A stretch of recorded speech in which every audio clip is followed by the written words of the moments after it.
సంగారెడ్డి జిల్లా పటాన్చేరు నియోజకవర్గం బొల్లారం మున్సిపల్ పరిధిలో 6 కోట్ల రూపాయల అంచనా వ్యయంతో చేపట్టనున్న వివిధ అభివృద్ధి పనులకు పటాన్చేరు శాసనసభ్యులు గూడెం మైపాల్ రెడ్డి శంకుస్థాపన చేశారు. మినీ ఇండియాగా పేరుగాంచిన బొల్లారం మున్సిపాలిటీని 60 కోట్ల రూపాయల నిధులతో మోడల్ మున్సిపాలిటీగా తీర్చిదిద్దుతున్నామని తెలిపారు.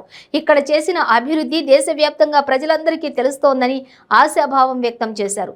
సీఎం కేసీఆర్ నాయకత్వంలో నూతన మున్సిపాలిటీల అభివృద్ధికి కోట్ల రూపాయల నిధులు వెచ్చిస్తూ మౌలిక వసతుల కల్పనకు ప్రథమ ప్రాధాన్యత ఇస్తున్నామని తెలిపారు.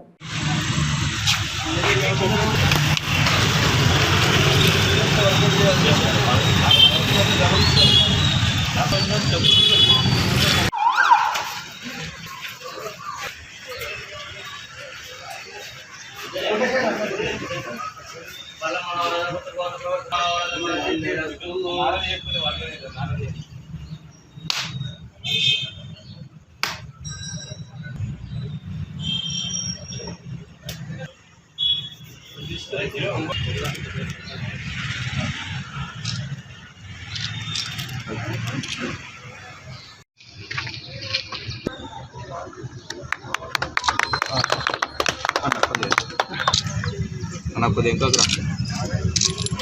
ఓకే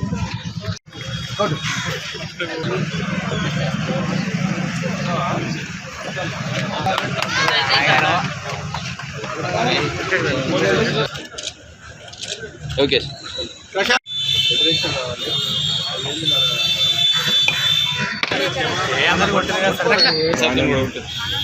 కొట్టినావా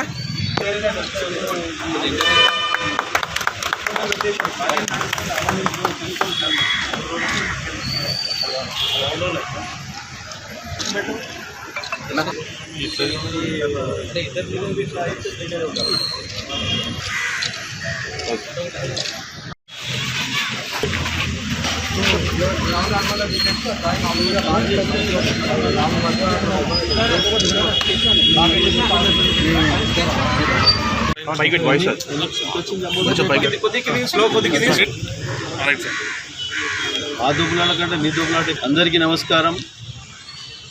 ఈరోజు బొల్లారం మున్సిపల్లో పలు అభివృద్ధి కార్యక్రమాలకు స్టార్ట్ చేయడం జరిగింది.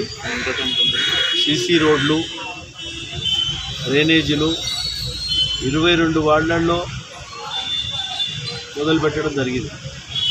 అలాగే ఇది మన మున్సిపల్ ఆఫీస్, పాత మున్సిపల్ ఆఫీస్ తీసేసి 4.5 కోట్లతోటి మున్సిపల్ ఆఫీస్. ఇదంతా కొత్త మున్సిపాలిటీ. గ్రామ పంచాయతీ, మేజర్ గ్రామ పంచాయతీ ఉన్నప్పుడు మున్సిపల్లో కన్వర్ట్ కావడం, ప్రభుత్వ పరంగా గిట్ట రాష్ట్ర ప్రభుత్వం కేసీఆర్ గారు, కేటీఆర్ గారు, జిల్లా మంత్రివర్యులు కొత్త మున్సిపాలిటీల మీద అభివృద్ధి చేయాలనే ఆలోచనతో మొన్ననే ముఖ్యమంత్రి గారు ఒక్కొక్క మున్సిపాలిటీకి 30 కోట్లు, టీఐ ఎఫ్ఐడిసి అదొక 15 కోట్లు, మొత్తం 45 కోట్లు, ఇలా చేస్తే 10 కోట్లు, ఇంచుమించు 55 నుంచి 60 కోట్ల రూపాయలతోటి ఇది కొత్తగా వర్కులన్నీ స్టార్ట్ చేయడం జరుగుతూ ఉన్నది.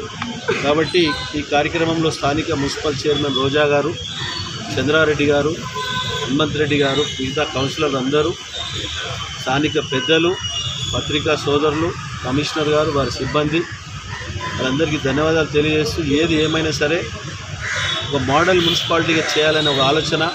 ఎందుకంటే ఇంటిగ్రేటెడ్ మార్కెట్ కానీ రకరకాల ఈరోజు కొత్త మున్సిపాలిటీలలో ఏ విధంగా, పాత మున్సిపాలిటీలలో ఏ విధంగా ఉన్నదో దానికి మించి కొత్త మున్సిపాలిటీలో నెంబర్ 1 గ్రేడ్గా తీసుకుపోవాలనే ఆలోచనతోటి తెల్లాపూర్ కానీ, అమీన్పూర్ కానీ, బొల్లారం ఏరియా అంటే ఒక మినీ ఇండియా, ఈ అభివృద్ధిలో ముందు వరుసలో పెట్టాలనే ఆలోచనతో ముందుకెళ్తూ ఉన్నాం.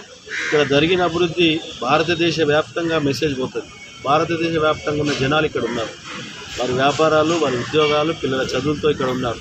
వారందరినీ కాపాడుకునే బాధ్యత మాది. తప్పకుండా అర్హులైన వారికి ప్రభుత్వ పరంగా వచ్చే సంక్షేమ పథకాలకి వాళ్ళకి అందించడం జరుగుతూ ఉంది.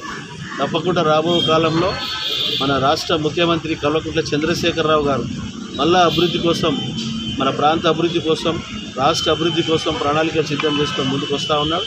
తప్పకుండా అందులో గిట్ట ఇంకా మనము ఇక్కడ ఉన్న సమస్యలను సేకరించి తప్పకుండా ఈ మున్సిపాలిటీలకే కానీ, గ్రేటర్కే కానీ, గ్రామ పంచాయతీలకు కానీ అందరికీ సమానత్వంగా తీసుకుపోవడానికి అన్ని మతాలు, అన్ని ప్రాంతాలను గౌరవిస్తూ ముందుకెళ్ళడానికి ప్రణాళికలు సిద్ధం చేసుకొని ముందుకెళ్తా ఉన్నాం.